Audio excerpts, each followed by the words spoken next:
नमस्कार, मी स्नेहा. स्वागत आहे स्नेहाच अन्नपूर्णा किचन या आपल्या आवडत्या चॅनलवर. आज आपण बनवणार आहोत खमंग आणि कुरकुरीत असे ओले बोंबील फ्राय.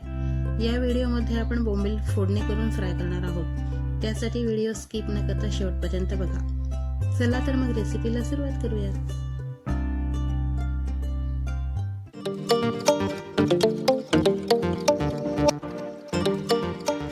मी इथे 500 ग्रॅम बोंबील बाजारातून आणलेत.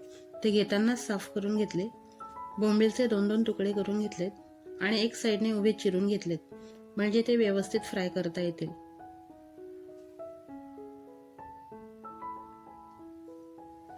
आता हे स्वच्छ धुवून घेतलेत. आपण याला मीठ आणि लिंबू रस लावून घेणार आहोत.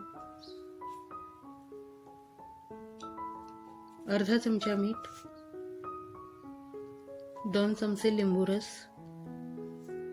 आता हे असंच चोळून ठेवायचं अर्धा तास, म्हणजे बोंबील मधलं पाणी निघून जाईल.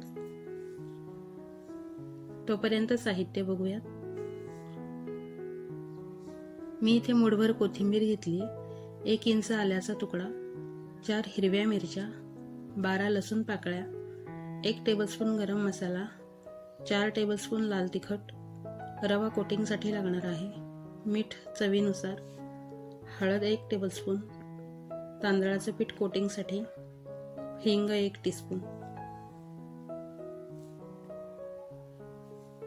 मी बोंबील मधलं पाणी काढून टाकलं. आता आपण मिरची, अद्रक, कोथिंबीरचं वाटण घालूयात.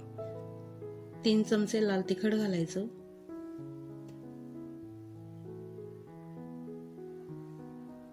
हळद घालायची,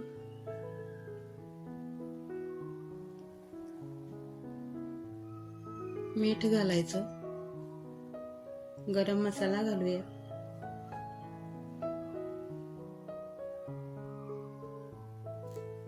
आता हे मिक्स करून बोंबीलला चोळून कोट करून घेऊयात. हे सगळं साहित्य व्यवस्थित लावून घ्यायचं आणि आता हे आपल्याला 1 तास मॅरिनेटसाठी ठेवायचं आहे.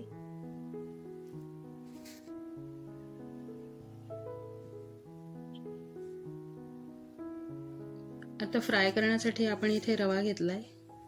तांदळाचं पीठ घालूया,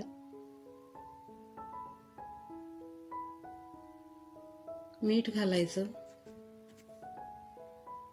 1 चमचा लाल तिखट घालायचं, म्हणजे कोटिंगला छान चव येते.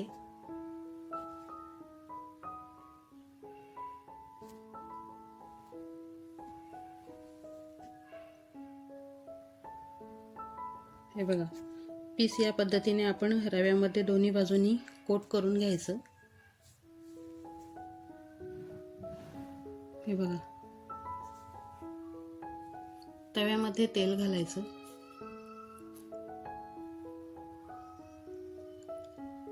लसूण पाकळ्या ठेचून घालायच्या,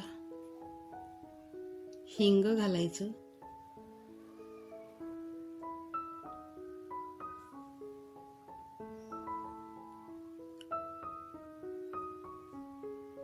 आता तेलामध्ये लगेच बोंबील सोडायचे. गॅसची फ्लेम मीडियम ठेवायची. मी हे 2 बॅच मध्ये तळून घेणार आहे, म्हणजे व्यवस्थित पलटी करता येतील.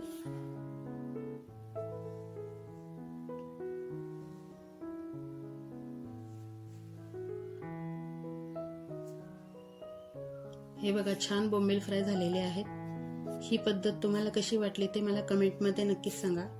ही रेसिपी आवडली असेल तर लाईक करा, शेअर करा आणि अशाच चविष्ट रेसिपीसाठी चॅनेलला सबस्क्राईब करा. लवकरच भेटू नवीन रेसिपी सोबत. तोपर्यंत धन्यवाद.